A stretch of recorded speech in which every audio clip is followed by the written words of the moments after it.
America के बाद फ्रांसीसी कमांडर ने भी पाक भारत जंग में भारतीय शिकस्त की तस्दीक कर दी। फ्रांसीसी नेवल एयरबेस के कमांडर कैप्टन जॉक लोने ने कहा कि मसला राफेल तैयारी की तकनीकी कमजोरी नहीं बल्कि असल खराबी भारतीय पायलट्स की महारत में थी। 25 बरस से राफेल उड़ाने वाले तजर्बाकार कमांडर ने इतराफ़ किया कि पाकिस्तानी फ़ज़ाइया ने सूरत हाल को इंतहाई मुनज़्ज़म और मौसर अंदाज में संभाला।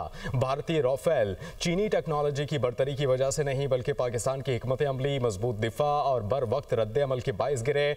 उस रात 140 से ज़ायद लड़ाका तैयारे फ़ज़ा में मौजूद थे जिसने सूरत हाल को पेचीदा बना दिया था। पाकिस्तान ने सूरत हाल को भारत से कई बेहतर अंदाज में हैंडल किया। अमेरिका के बाद फ्रांसीसी कमांडर ने भी पाक भारत जंग में भारतीय शिकस्त की तस्दीक कर दी। फ्रांसीसी नेवल एयरबेस के कमांडर कैप्टन जॉक लोने ने कहा कि मसला राफेल तैयारी की तकनीकी कमजोरी नहीं बल्कि असल खराबी भारतीय पायलट्स की महारत में थी। 25 बरस से राफेल उड़ाने वाले तजर्बाकार कमांडर ने इतराफ़ किया कि पाकिस्तानी फ़ज़ाइया ने सूरत हाल को इंतहाई मुनज़्ज़म और मौसर अंदाज में संभाला। भारतीय राफेल चीनी टेक्नोलॉजी की बरतरी की वजह से नहीं बल्कि पाकिस्तान की हिकमत अमली, मजबूत दिफा और बर वक्त रद्द अमल के बाइस गिरे। उस रात 140 से ज़ायद लड़ाका तैयारे फ़ज़ा में मौजूद थे जिसने सूरत हाल को पेचीदा बना दिया था। पाकिस्तान ने सूरत हाल को भारत से कई बेहतर अंदाज में हैंडल किया।